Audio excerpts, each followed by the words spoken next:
Good morning, everyone, and welcome to the virtual breakfast sessions. I'm Larry Sashin, your host. Today we have coffee with Lou Biscotti. But before we do that, we start the show. Let me speak about our wonderful sponsors, the reason why we're here. They're the ones that are paying our bills. I'd like to introduce you people to Produce Experience, the finest clean produce, herbs and tropical produce that you can get for your restaurant. Produce Experience. If quality is important, Produce Experience are for you. Let's go back to the show. Hey, Lou. Good morning, Lou. How are you today? Good, thank you. And thank you for having me today. I appreciate the opportunity to talk to everyone. Okay. Lou, we have a short amount of time to speak today, so let's get right to it. Lou, tell me about the path. I read about in your bio, your path to where you are today. Let's talk about that. Where you're from and how did you get to here?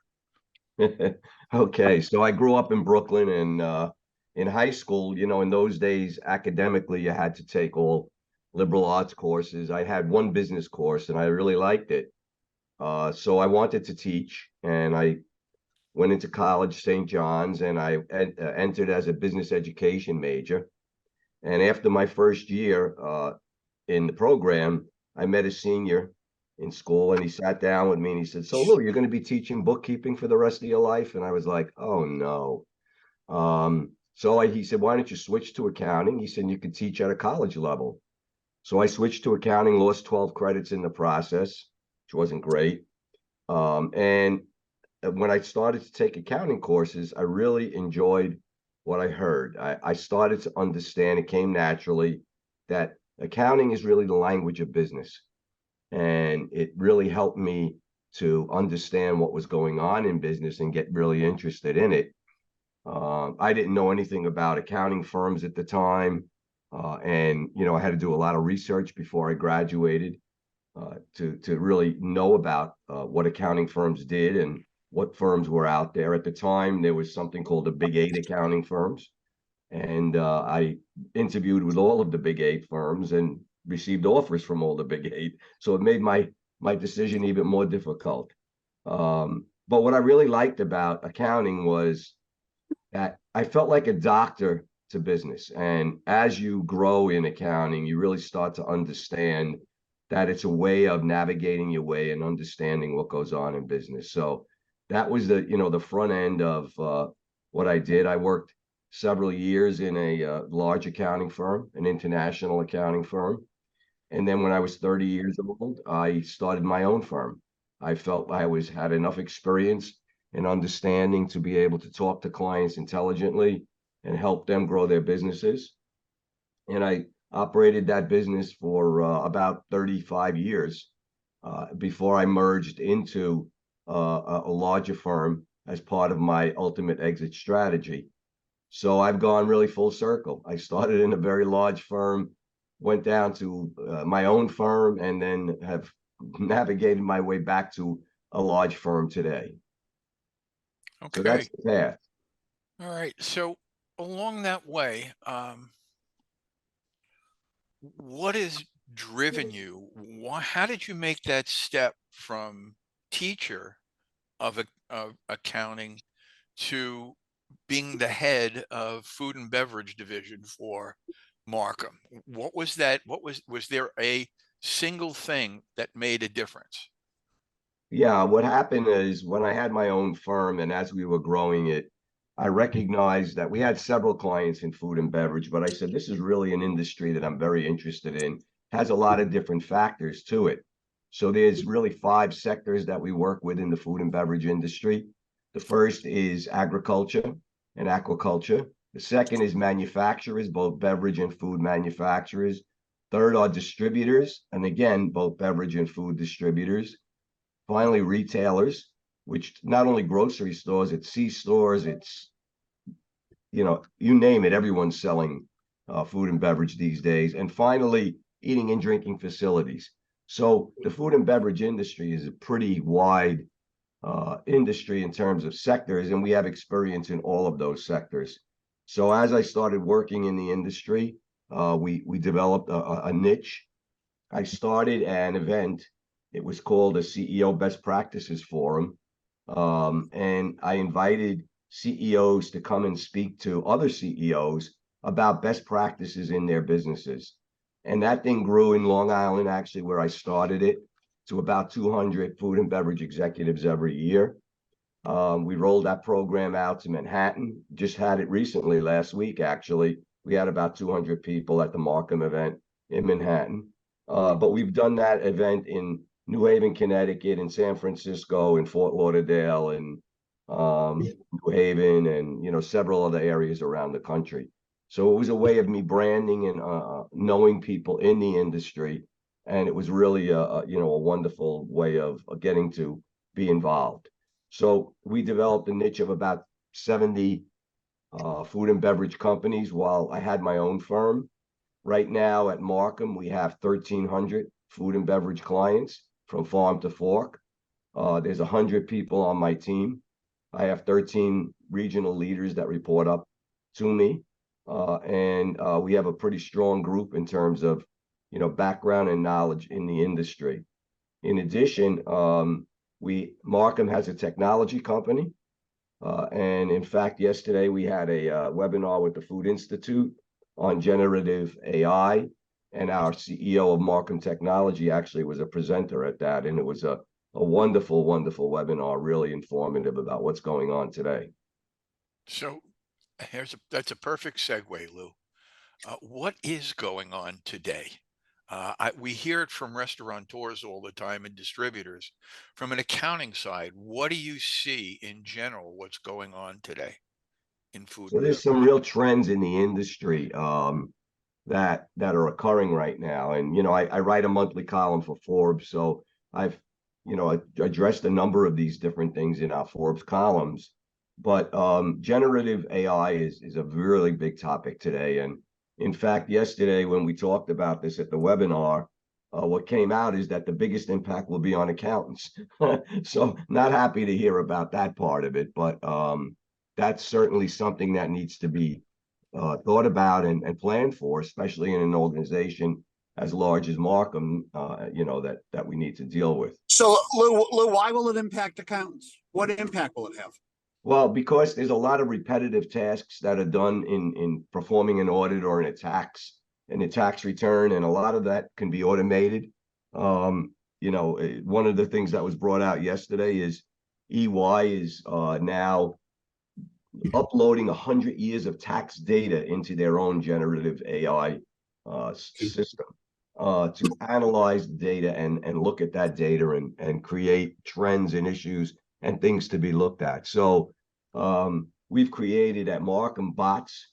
So a bot is something that can be utilized so if you take a company that sells in many states throughout the United States, they have to file tax returns and sales tax returns in 40 different states. The bot will actually go into the system, pull out all the data, and file all the returns on behalf of the client. Something like that is, an enormous time saver for a company. And it's things like that that are being created at the accounting level, at the technology level, that's really making things very efficient. Is it a good thing or a bad thing? I think it's a good thing. I think anything that is more efficient and to help companies do what they need to do and focus on, their core issues is really worthwhile. Another thing that I see happening is ESG is really, very big today. It's becoming more and more prevalent in food and beverage companies. It's something that's taking front and center stage. And I think that you'll start to see reporting on ESG by companies and even maybe accounting firms from an assurance standpoint. So, that's something else that I see, occurring. Obviously, with the interest rates and inflation, the industry is experiencing some real, turbulence right now. Supply chain seems to have leveled off a little bit, so that's good. But the need for technology today in companies is so critical, and there's so many companies that don't really employ the proper technology. I talked to a $70 million company a few weeks ago, and they're still using QuickBooks and doing things manually and using spreadsheets instead of having an integrated system. And I told them they're out of their minds. So, these are the kind of discussions that you need to have with clients: honesty, transparency, and really trying to help them beyond just doing a financial statement or a tax return. So for the restaurateur that's still using QuickBooks, what's the vision for what is the next step? There are many ERP systems that are available. We're working with a very large client right now that has multiple restaurants, and our technology company has been able to take all of the different systems. So there's point of sale systems, there's ordering systems, there's reservation systems. All of those need to be integrated into a good ERP system that pulls it all together and gives accurate financial reporting. So, that's really what is the best practice today. Okay. Yeah, so what you're trying to do is break the small restaurant thing. As I've got a problem, get a piece of technology to fix it. You're talking about starting from scratch and building an integrated system so that they all work together for a change. Yeah, it's interesting, Larry. I had a call yesterday with a prospect, and they have 5 different locations, and we talked a little bit about what they should be doing. And I said, you're smart because you're talking about taking the right steps now at your early stages to get the systems in place so that you can grow and scale up. And I think too many companies wait too long to employ that kind of technology. So, okay. So what is the first step of this new restaurant or a restaurant that finally realized we're over our head? How do they approach you as your company to get the ball rolling? Well, with any professional, I think it's important to identify priorities. So, some companies, the priority might be just to get some basic bookkeeping in place. For other companies, it's understanding their financing, understanding their profit and loss. So I think identifying what the priorities should be is the number one issue that I try and deal with a prospect. What's really important to you right now? Where are you struggling? What are the challenges that you're facing right now that you need to address first, second, and third? And then we put together a plan of action to address each of those issues at the appropriate time and with the appropriate budget in place. Okay.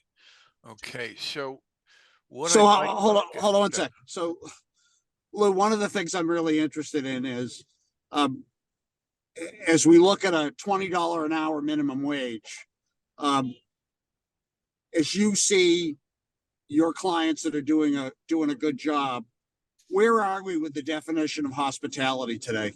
Are we still face to face with customers, or are we looking for technology that can replace our staff as well? What's going on? Yeah, that's a great question. And robotics are taking a big step in food and beverage. So you have, robots that are preparing food. You have systems and technology that can really eliminate some of the back office and front office kind of stuff, front of the house, back of the house. So I think it's really important, especially with increases in wages. But more importantly, it's about, and when we did the generative AI webinar yesterday, the people that actually are using their hands, chefs, people like that, laborers that are, out there working in the fields, and people that are in manufacturing and stuff like, they're not going to be affected as much by this generative AI as some of the service industries like accounting, like law, like administrative functions. They will be seriously impacted by generative AI. But I think the technology that's coming out right now for restaurants in particular focuses on good systems and certainly robotics. I think will take a big part in it. Go ahead, Fred. Nope, please. All right. All right. So let's switch gears a little bit here. Let's look into the future. want you to take out your crystal ball, Lou, and you know, give some projections of what you see coming up in 2024. What changes do people have to know that's coming up? How do they prepare for 2024 today? That's a good question. So, first of all, I think the results or the lasting effects of the pandemic are starting to really, go away at this point. So that's good. I wonder about things like outdoor dining. Will that continue to be as lucrative as it has been in the past during the pandemic? Will that be a lasting trend? Ghost kitchens, that was a big movement, during the pandemic. I'm not so sure that that has the staying power that, we've seen in the past. Consolidation is definitely something that's happening right now and will continue to happen. So you're seeing things with Subway and other large organizations that the consolidation is there. Regulation is really important. Fred just mentioned the minimum wage. There's a lot of food safety regulations. You're focusing a little bit right now on the restaurant industry, but the food industry has so many different regulations and different acronyms like PACA and this and that and FSMA. And there's so many different areas that have to be addressed with food safety today that it's really important. But big issues are sustainability is a major issue right now. And all companies that are intelligent and smart are starting to really focus on sustainability and what they can do to deal with that. Climate change has had a major impact on the food and beverage industry. The war in the Ukraine, I mean, you could go right down the list. Inflation, interest rates, all these things are creating a very unstable environment. In fact, we're in the process of putting together the Markham Food and Beverage Survey.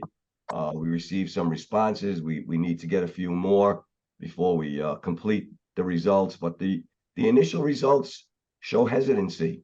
There's hesitancy out there. There's not people saying they're going to grow their workforce like crazy and they're going to see wonderful, times ahead. There's a lot of hesitancy about what's happening. So I think 2024 is going to be a little bit of a rough year. I'm hoping for the best. I'm hoping that, we can really start to move forward again. The numbers in 23 versus 22 were much better. And I think that's because of coming out of COVID. But those are some of the things that I see coming on the horizon. So how does that restaurateur that owns one or two stores, how does he prepare for this? What steps should he take today? Well, clearly, I can't keep saying it enough, is technology.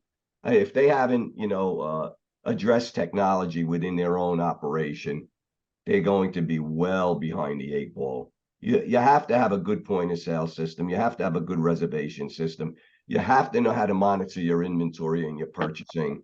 You have to know how to monitor and schedule your staff. So all of these things can be integrated in a good system. And I would say the restaurateur that takes the time and has the understanding to do that will be much more successful and have a better chance of succeeding in the future. So I think that's a key, factor.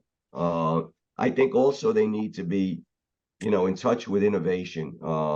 So like one of the things with generative AI is menus, where you can create new menus, new flavors, things along those lines. They have to embrace this technology and start to utilize it to advance their own businesses accordingly.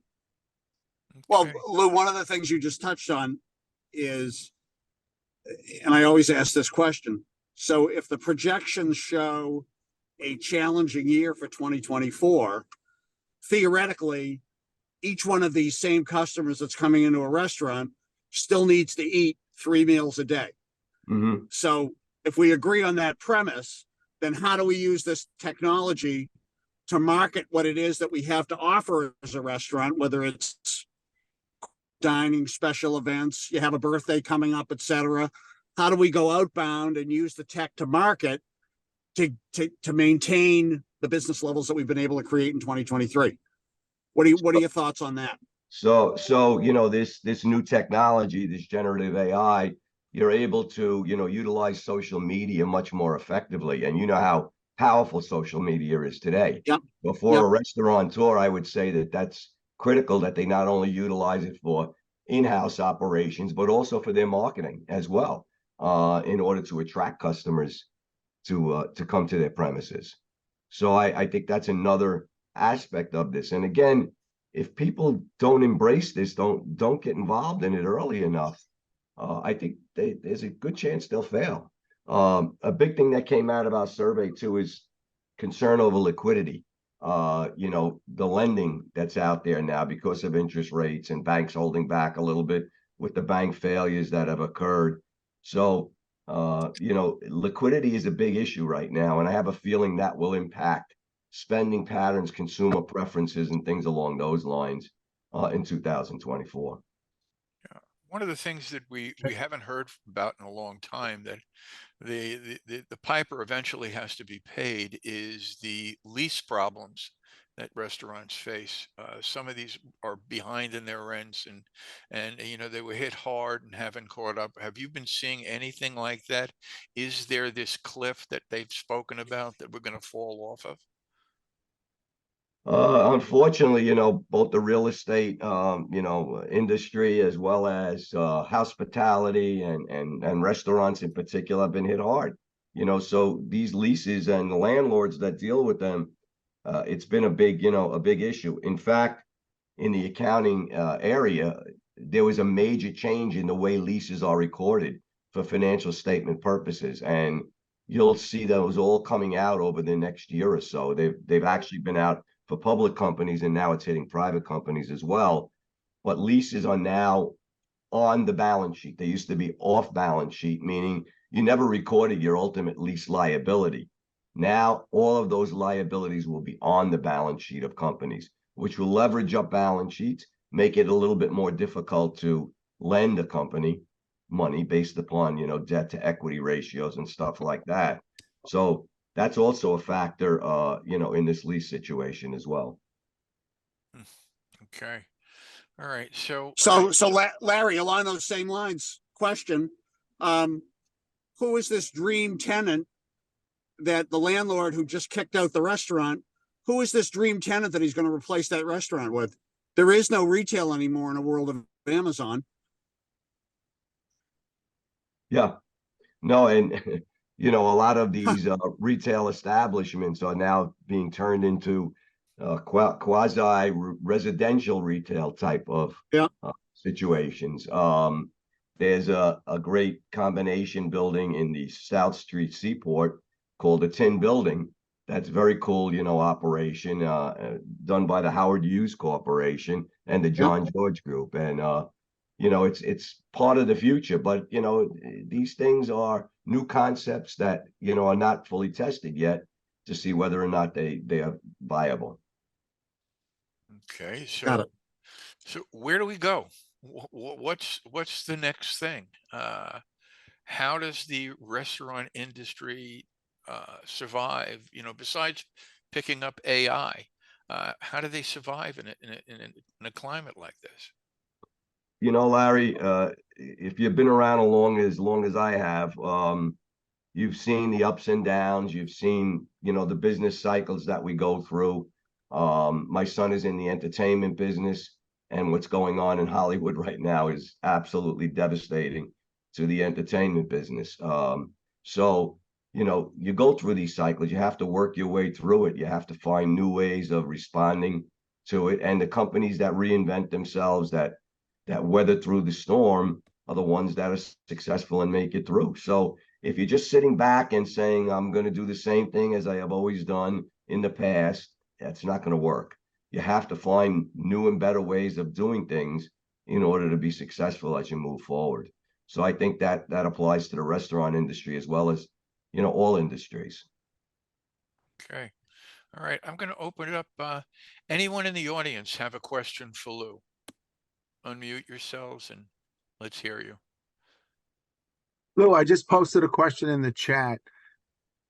Use your crystal ball, and where do you see venture, capital, venture equity, private money coming into future food and beverage investment? Have you seen it slow down? Do you think it's an opportunity for them to pick up something, on the cheap? There's still a lot of hunger out there in terms of wanting to invest in food and beverage. So I see the potential for deals. I think they're a little bit more cautious. They're a little bit more discriminating in terms of what investments they're getting into. But I definitely know that there's interest there, and that we have seen deals, and the private equity community is definitely wanting to invest right now. So I don't see that slowing down terribly. Obviously, interest rates have an impact there, and that's part of the reason it's not really moving very quickly. But hopefully that will change as we move forward. It's not a short-term solution with interest rates, but hopefully you'll see more activity in that regard. Lou, what does a $10 billion valuation by Rourke of Subway say about the marketplace? Healthy, unhealthy, vulture? What does it say? Yeah, no, I think it's healthy. In fact, Yeah. Schmucker's bought Hostess for $5.9 billion. I'm doing Yep. an article right now for Forbes on basically acquisitions that have taken place in food and beverage, the ones that went well and the ones that didn't go so well, and what were the factors that kind of affected those things. And it's the same basic business tenets that you talk about, not properly integrating when you do an acquisition. So for example, at Markham, we've done 35 acquisitions over the years. It's fueled our growth to number 12 in the United States. We do over $1 billion a year in revenue. We have 600 partners, but it's the integration process that really is so critical to make sure that you are successful with an acquisition. Okay. Got it. All right. Go ahead. Who's in the audience here? Lou, I understand the thought on technology being one of the keys to improving margins. How are the net margins or gross margins trending right now? What is, besides technology, what is the greatest opportunity to improve margins, and what's the greatest threat? So I think supply chain and how you're purchasing. So that's one of the ways. Food costs are really important, and beverage costs, etc. So I think proper planning for inventory levels and buying from the right sources is clearly a way of improving margins. Rent is what it is, and there's this whole fact that we just talked about. So I don't think you're going to change that much. Labor can be impacted by what we talked about today, and that's another. If you think about your major cost categories in any restaurant, it's labor and food and beverage costs. Those are your key things. If you can't get past those, you're already in trouble. So you're basically saying how it's bought and how it's spent. Must take ticket and catch you before you leave. All right. Someone mute your mic. Okay, go ahead. Go ahead, Lou. I didn't hear the last part of that question. Restate it, Bob. No, I just kind of summarized. It's basically how you're buying your supplies and how much you're spending on labor are the two most movable or influential things that can be influenced the most. I think that's what you're saying.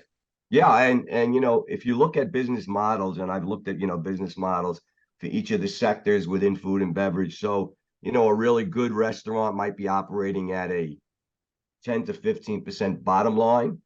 You make a couple of mistakes and you're gone. A retailer is operating at 1 to 2% bottom line. They make one mistake, they're finished. The same thing with a distributor. A really solid distributor is doing 2.5% on their bottom line. These are very, very narrow, and I'm not talking about margin. Everybody talks about margin. I'm talking about bottom line right now. This is the profit that you make. So a company doing $300 million in sales, does $60,000 in profit, I mean, they make a couple of mistakes and it just ruins the whole year. Yeah. Okay, thank you. Well, once again, time is our enemy. Do I have time for one more question from the audience? Is there one? Otherwise, Lou, can you give the people in the audience and the people who see this video any insight, any one pearl of wisdom that they should take away with them? Well, thank you. I told you before that the accounting is really the language of business, and I feel that if people don't know their numbers, that's really where they can fail. And knowing your numbers means having a format in your chart of accounts and understanding where your numbers fall in place, what your P&L really is. These are terms that are out there, but unless you're really employing good systems and knowledge on your profitability, you're not going to make it today. So that's, I'd say, the number one, area. And companies don't necessarily focus on their balance sheet. And I agree, it's secondary to your P&L, your profit and loss, but you have to be cognizant of your balance sheet growth and, building equity in a company so that you can scale up and sustain any kind of, negative things in the future. Well, I want to thank you all for coming. I'd like to thank Lou under really hard circumstances coming here today and speaking to us. And I want to invite everybody back again in 2 weeks when we have a virtual breakfast session on women-owned or women-run businesses. What's the difference of a woman running a business and a man? I'm told they're great. I have done some research and I see the difficulties, but we're going to hear from the women themselves that do that in 2 weeks. I also want to thank once again Produce Experience. If high quality, clean herbs and salads and tropical produce should be on your menu, then think Produce Experience. And audience, once again, thank you for coming. Hope to see you in 2 weeks. And I only have 2 more things to say. Stay positive, test negative, and I'll see you in 2 weeks.